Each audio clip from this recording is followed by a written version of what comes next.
Yes, എല്ലാവർക്കും നമ്മുടെ പുതിയൊരു വീഡിയോയിലേക്ക് വീണ്ടും സ്വാഗതം. ഇന്ന് നല്ലൊരു തരിക്കഞ്ഞിയുടെ റെസിപ്പി ആയിട്ടാണ് വന്നിട്ടുള്ളത്. ചവ്വരിയൊക്കെ ചേർത്തിട്ടാണ് ഈ ഒരു തരിക്കഞ്ഞി ഞാനിവിടെ ഉണ്ടാക്കിയെടുത്തിട്ടുള്ളത്. അതുകൊണ്ട് തന്നെ പ്രത്യേക രുചിയുള്ളൊരു തരിക്കഞ്ഞിയാണ് ഇട്ടത്. അപ്പോൾ ഇത് എങ്ങനെയാണ് തയ്യാറാക്കിയിട്ട് എടുക്കാമെന്ന് നമുക്ക് നോക്കാം. തരിക്കഞ്ഞി ഉണ്ടാക്കിയെടുക്കാനായിട്ട് ഞാനിതൊരു പാത്രം അടുപ്പത്ത് വെച്ച് കൊടുത്തിട്ടുണ്ട് കേട്ടോ. ചൂട് കട്ടിയിലൊരു പാത്രം അടുപ്പത്ത് വെച്ച് കൊടുക്കുക. അതിനുശേഷം ഇതിലേക്ക് ഒരു 3 ടേബിൾ സ്പൂൺ അളവിൽ റവ ചേർത്ത് കൊടുക്കുക. അപ്പോൾ ഞാനിവിടെ 1/2 ലിറ്റർ പാല് വെച്ചിട്ടാണ് കേട്ടോ ഈ ഒരു തരിക്കഞ്ഞി ഉണ്ടാക്കിയെടുക്കുന്നത്. ഇനി ഇതൊന്ന് വറുത്തെടുക്കുക. അപ്പോൾ ചെറുതായിട്ടൊന്ന് ചൂടാക്കിയിട്ട് എടുത്താൽ മാത്രം മതി കേട്ടോ. പിന്നെ നമുക്കിതിന് വേണ്ടിയിട്ട് വറുത്ത റവയോ അതല്ലെങ്കിൽ വറുക്കാത്ത റവയോ എടുക്കട്ടെ, ഏതായാലും കുഴപ്പമില്ല.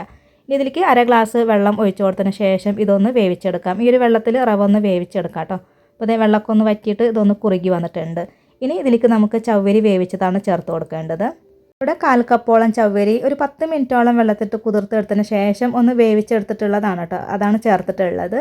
അപ്പോൾ ചവ്വരിയൊക്കെ ചേർത്തിട്ട് ഇതുപോലെ തരിക്കഞ്ഞൊക്കെ ഉണ്ടാക്കി നോക്കാത്തവരൊക്കെ ഒന്ന് തീർച്ചയായിട്ടും ട്രൈ ചെയ്ത് നോക്കണം കേട്ടോ. നല്ല ടേസ്റ്റാണ്, പ്രത്യേക രുചിയുള്ളൊരു തരിക്കഞ്ഞാണ് കേട്ടത്. അപ്പോൾ ഇതുപോലെ ഒന്ന് ട്രൈ ചെയ്ത് നോക്കണേ.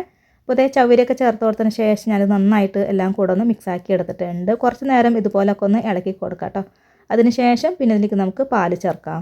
ഇവിടെ 1/2 ലിറ്റർ പാലാണ് ഇതിലേക്ക് ചേർത്തിട്ടുള്ളത്. പാലെടുക്കുമ്പോൾ നല്ലോണം തിളപ്പിച്ചാറിയിട്ടുള്ള പാലോ അതല്ലെങ്കിൽ തിളച്ച പാലോ ഒഴിച്ചു കൊടുക്കാം കേട്ടോ. പാല് തിളപ്പിക്കാണ്ട് ഒരിക്കലും ഒഴിച്ചു കൊടുക്കരുത്. അങ്ങനെ ആകുമ്പോൾ പാലിൻ്റെ ആ ഒരു പച്ച സ്മെല്ലാണ് കേട്ടോ അതിനുണ്ടാവുക. അപ്പോൾ പാല് തിളപ്പിച്ചിട്ട് ചേർക്കുക. അപ്പോൾ അതേ പാലൊക്കെ ഒഴിച്ച് കൊടുത്തിട്ട് നല്ലോണം മിക്സാക്കി എടുത്തിട്ടുണ്ട് കേട്ടോ. അപ്പോൾ ഞാനിവിടെ 1/2 ലിറ്റർ പാലാണ് ചേർത്തിട്ടുള്ളത്. പാക്കറ്റ് പാലാണ് ഞാനിവിടെ എടുത്തിട്ടുള്ളത്. പശുവും പാലും വെച്ചിട്ടും ഇത് തയ്യാറാക്കിയിട്ടൊക്കെ എടുക്കാവുന്നതാണ്. തിളയ്ക്കാറായി വന്നു കഴിഞ്ഞാൽ പിന്നെ ഇതിലേക്ക് 1/4 ടീസ്പൂൺ ഏലക്ക പൊടിച്ചത് ചേർത്ത് കൊടുക്കാം. അതിൻ്റെ കൂടെ തന്നെ മധുരത്തിന് വേണ്ടിയിട്ടുള്ള പഞ്ചസാര കൂടെ ചേർക്കാം കേട്ടോ. ഞാനിവിടെ ഒരു 4 ടേബിൾ സ്പൂൺ അളവിലാണ് പഞ്ചസാര ചേർക്കണത്. ഇത് ഒരു മീഡിയം മധുരം ഉണ്ട് കേട്ടോ. ഇനി നിങ്ങൾക്ക് നല്ല മധുരം വേണമെന്നുണ്ടെങ്കിൽ കൂടുതൽ പഞ്ചസാര ചേർത്ത് കൊടുക്കുക. അതിനുശേഷം ഒരു നുള്ളുപ്പ് കൂടെ ചേർക്കുന്നുണ്ട്. ഇതിൽ ആ ഒരു മധുരം ഒന്ന് ബാലൻസ് ചെയ്തിട്ട് കിട്ടാനായിട്ടാണ്. ഇനി ഇതെല്ലാം കൂടെ ഒന്ന് മിക്സ് ആക്കിയിട്ട് കൂടെ കൊടുക്കാം കേട്ടോ. നന്നായിട്ട് ഇതുപോലെ ഒന്ന് ഇളക്കി കൊടുത്തതിന് ശേഷം ഇതൊന്ന് തിളപ്പിച്ചെടുക്കാം.